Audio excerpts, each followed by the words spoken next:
नमस्कार मित्रों, आप सबका स्वागत है और मैं हूं प्रोफेसर भार्गव। आज के वीडियो में हम डिस्कस करेंगे कि आईटी स्टॉक्स के अंदर जो सेलिंग्स आया है, तकरीबन दोस्तों आज सवा लाख करोड़ रुपीस की मार्केट कैप वाइप हो गई है। मतलब इतना डाउनफॉल आया है कि सारे आईटी के स्टॉक्स हैं जो 5 से 7% डाउन आए हैं और उसका रीज़न का हमें टेस्ट करना कि क्यों ऐसा हो रहा है। तो ब्लड बाथ हम कह सकते हैं आईटी सेक्टर के अंदर आज के दिन के अंदर ब्लड बाथ आया हुआ है। क्या हुआ है कि ऑलमोस्ट 5% जो है सिंगल डेज़ के अंदर क्रैश हुआ है। 1.3 लाख करोड़ की यहाँ पे वेल्थ जो थी वो डिक्रीज़ हो गई है। इतना बड़ा फ़ॉल जो है ये फ़ॉल आफ्टर कोविड का जो फ़ॉल था टू मार्च 2020, मतलब कि 5 साल पहले जो आया था फ़ॉल, उतना बड़ा फ़ॉल यहाँ पे आज एक दिन के अंदर देखने को मिला है। आप देख सकते हो कि टीसीएस, इन्फोसिस, एचसीएल सारी जो आईटी की कंपनीज़ है वो सारी डाउन है। अब उसके पीछे एक बहुत सारे रीज़न्स हैं, उसके रीज़न्स हमें आज डिस्कस करने हैं। तो पहले रीज़न्स के पहले हम डिस्कस करें कि कितना डाउन आया है, तो कोरफोज जो आईटी की कंपनीज़ है उसके अंदर तकरीबन 6.7% यानी कि 7% की गिरावट आई है। टीसीएस के अंदर यहाँ पे दोस्तों सवा 5% की गिरावट आई और सबसे बड़ी बात यहाँ पे है कि टीसीएस की जो ऑल ओवर मार्केट कैप थी वो 10 लाख करोड़ से नीचे आ गई है और एसबीआई ने उसको ओवरटेक कर लिया है। मतलब in terms of market cap TCS नीचे आ गई है और एसबीआई है वो ऊपर चली गई है। इन्फोसिस के अंदर हम तक देखें तो अप्रैल 2025 के बाद सबसे बड़ा फॉल यहाँ पे 5% का आया है। सेम विप्रो के अंदर 4.5%, टेक महिंद्रा के अंदर 4.21% का यहाँ पे फॉल देखने को मिल रहा है दोस्तों। तो आइए उसके रीज़न के बारे में बात करें तो सबसे पहला रीज़न है, वो रीज़न है एआई फ़ियर्स। एंथोप्राकिस स्टॉक्स जो यहाँ पे आया है, सबसे बड़ा ट्रिगर है कि यूएस के अंदर न्यूज़ आया है कि एक स्टार्टअप शुरू हुआ है यूएस के अंदर, जिसने क्लाउड कोवर्क्स एंड क्लाउड्स कोड्स के ऊपर स्टार्टअप लॉन्च किया। और ये स्टार्टअप ऐसा है कि जो कोडिंग और कंपाइलेशंस के जो काम होते हैं, जो सबसे हार्ड होते हैं आईटी के अंदर, हमें कोई भी सॉफ्टवेयर बनाना है, वेबसाइट बनाना है, तो उसको उसने एकदम से आसान कर दिया है। तो उसका जो फ़ियर ये है कि इन्वेस्टर जो है वरीड है एआई की वजह से कि इसकी वजह से इंडियन आईटी कंपनी की जो मेन इनकम थी, वो इनकम ही डाउन हो जाएगी। क्योंकि जो बिज़नेस आईटी कंपनी का था, वो बिज़नेस अब पूरा किसके ऊपर चला जाएगा? एआई के ऊपर चला जाएगा। तो जो कोड एंड कॉन्ट्रैक्ट का जो बिज़नेस था, वो डायरेक्ट डाउनफॉल आने के चांसेस यहाँ पे सबसे ज़्यादा है और यही सबसे बड़ा और मेन रीज़न है जिसकी वजह से आज आईटी सेक्टर के अंदर डाउन आया है। और ये डाउन आप पहले भी देखेंगे, 2 दिन पहले भी सेम रीज़न की वजह से डाउनफॉल आया आया है। नेक्स्ट रीज़न है यूएस मार्केट जो है अभी ऑल टाइम हाई के ऊपर चल रहा है। बट उसके साथ हम अनएम्प्लॉयमेंट डेटा देखें तो 4.3 लोअर लेवल के ऊपर से, मतलब कि यूएस के अंदर जो जॉब है ना वो ज़्यादा से ज़्यादा इंक्रीज हो रही है। और इसकी वजह से रेट कट जो है वो डिले हो रहा है। अब रेट कट डिले हो रहा है तो रेट कट की वजह से और इंडियन आईटी कंपनी के इनवर्स रिलेशन है, मतलब रेट कट नहीं होंगे तो आईटी कंपनीज को लॉस है। राइट, तो जो मार्केट के अंदर अनएम्प्लॉयमेंट सबसे लोअर लेवल पे, मतलब कि अनएम्प्लॉयमेंट नहीं है, लोगों को वहाँ पे जॉब मिल रही है। वो जॉब मिल रही है, इसकी वजह से जो उसकी जो फेडरल रिजर्व बैंक है वो रेट कट नहीं कर रही है, जिसकी नेगेटिव इम्पैक्ट हमें मिल रही है। सेकंड यहाँ पे थर्ड रीज़न जो है वो करेंसी ट्रैप है। वी ऑलरेडी नोज़ कि जो हमारे आईटी कंपनीज़ है उसको बेनिफिट कहाँ पे हो रहा है कि जो रुपीज़ है ना वो लोअर टू लोअर बना रहा है। बट उसकी वजह से क्या हुआ कि रुपीज़ स्ट्रेंथ की हम बात करें तो 90 क्रॉस कर चुका है डॉलर, जिसकी वजह से आईटी कंपनी को तो बेनिफिट है, बट जो वहाँ पे जो कंपनीज़ है ना उसको हायर पेमेंट करना पड़ रहा है, जिसकी वजह से थोड़े ऐसे रीज़न्स आने लगे हैं कि जो ऑर्डर्स मिलने के अंदर जो करेंसी ट्रैप है ना उसकी वजह से ऑर्डर मिलना थोड़ा कम हुआ है। या तो फिर आईटी कंपनीज़ को हमें यहाँ पे मार्केट के अंदर एफओ के अंदर उसको हेजिंग्स की पोजीशन बनानी पड़ रही है। उसके बाद हम बात करें तो दोस्तों अभी जस्ट दिसंबर खत्म हुआ है और उसके क्वार्टरली नंबर्स एंड गाइडेंस यहाँ पे आए हैं। तो जो क्वार्टरली नंबर्स एंड गाइडेंस यहाँ पे आए हैं उसके अंदर टीसीएस की हम बात करें तो उसके जो प्रॉफिट है ना वो 14% डाउन हो गया है ईयर ऑन ईयर। और इन्फोसिस का अर्निंग है ना वो भी 2% से डाउन हो गया है। नेक्स्ट चीज़ कि यहाँ पे टीसीएस ने गाइडेंस जो दिया है कि फ्यूचर्स के लिए वो कॉशियस गार्जियंस दिया है, मतलब डराने वाला थोड़ा है कि जितना आया है उतना ग्रोथ अब वो खुद मैनेजमेंट नहीं देख पा रही है।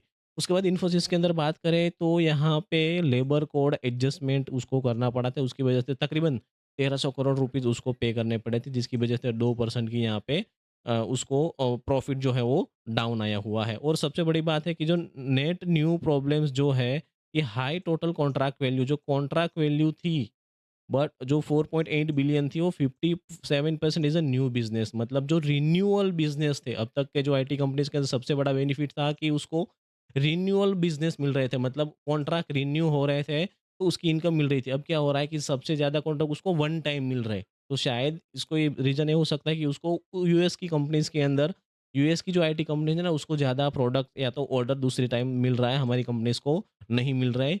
और सबसे बड़ी बात है कि स्मार्ट मनी इज़ एग्जिस्ट, मतलब जो एफआईआई है वो यहाँ पे एग्जिस्ट कर रही है। तकरीबन जनवरी और फरवरी 2 महीने की ही बात करें इक्विटी के अंदर, तो 33,000 करोड़ रुपीज़ का यहाँ पे सेलिंग आया हुआ है।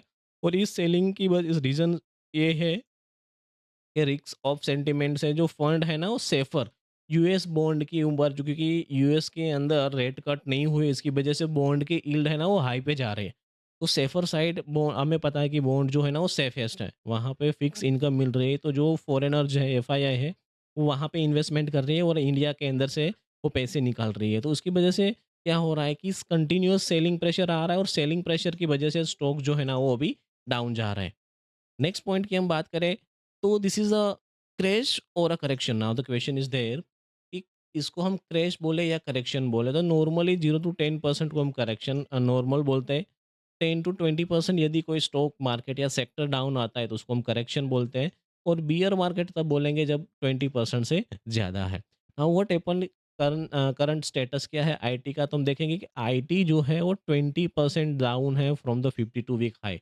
जो हाई था 42,000 के आसपास, वहाँ से 33,000 रुपीज़ का कहाँ लगाया है, यहाँ पे लो लगाया है। इसकी वजह से क्या हुआ है कि डीप करेक्शन यहाँ पे बियर मार्केट की ओर जाता हुआ एकदम से पॉइंट के ऊपर है, यहाँ से थोड़ा-सा भी मार्केट डाउन जा रहा है, तो अल्टीमेटली हम जो करेक्शन फेज़ में से बियर मार्केट के अंदर फेज़ के अंदर चले जाएँगे। और हिस्ट्री ये कहती है कि आईटी के अंदर, आईटी सेक्टर ने टोटल 90 करेक्शंस देखे हैं पिछले 16 सालों में, मतलब ऑलमोस्ट हर साल एक करेक्शन तो यहाँ पे हमें मिल ही रहा है। तो अल्टीमेटली वी कैन से कि हम करेक्शन के फेज़ के ऊपर जा रहे हैं, बट लेट्स सी कि व्हाट हैपन नेक्स्ट।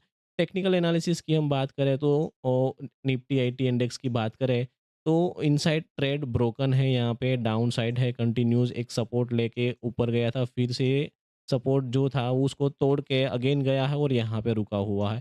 तो ये मेजर सपोर्ट के ऊपर काम करने कर रहा है अभी।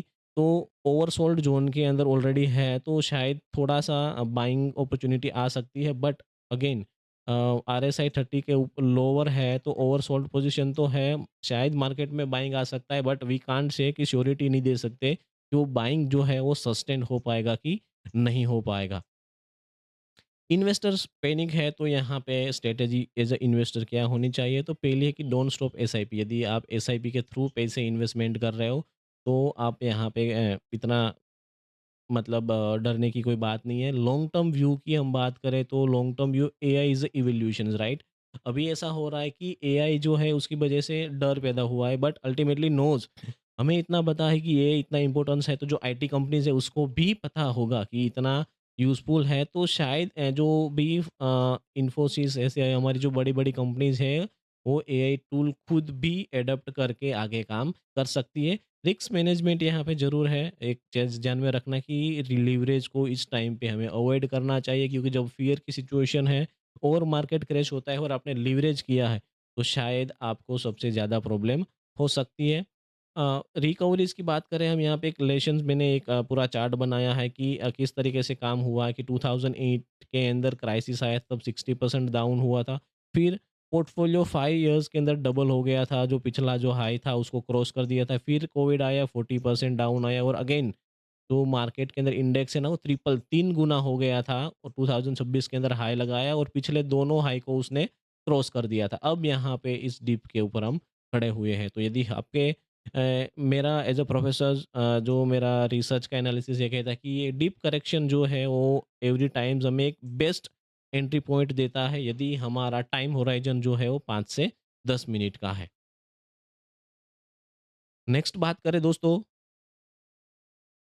रिकवरी ट्रिगर्स क्या हो सकते हैं कि कौन से ऐसे फैक्टर्स होंगे जिसकी वजह से रिकवरी, सपोज़ कि यूएस की इन्फ्लेशन के डेटा रेट उसकी वजह से डेटा इन्फ्लेशन के इंक्रीज़ हो और रेट कट आए फेड रेट के, तो एआई मोनेटाइजेशन अभी तक एआई के नए बहुत सारे मॉडल आए हैं, बट कहीं पे भी इनकम की बात नहीं हुई है कि इस एआई की वजह से किसी को इनकम हुआ, ऐसा नहीं हुआ है। तो यदि वो मोनेटाइजेशन मिल रही है और टीसीएस इन्फोसिस जैसी कंपनीज ने अपनी एआई डील बना दी, तो एक बेस्ट है। इंडिया यूएस ट्रेड डील हमें पता है कि वो कंटिन्यूस न्यूज़ के अंदर है, वो आ जाएगा।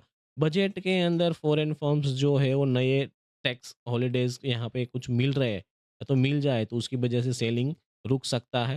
नाउ समरी क्या है कि ट्रिगर तो है कि because of AI fears, FII US rates और एफआईआई की सेलिंग की वजह से जो मार्केट के अंदर जो क्रैश आ रहा है, शिफ्टिंग है यहाँ पे, ये स्ट्रक्चरल शिफ्ट है। तो लॉन्ग टर्म स्ट्रेटजी के थ्रू आईटी कंपनीज के अंदर एक बहुत बड़ा चेंजेस आ रहा है जिसकी वजह से ये हमें देखने को मिल रहा है। तो स्ट्रेटजी क्या होनी चाहिए कि क्वालिटी के साथ टिके रहे, लो डेट के साथ कंटिन्यूस एसआईपी रखे और माइंडसेट हमारा होना चाहिए लॉन्ग टर्म, क्योंकि patient is the only key to create the wealth.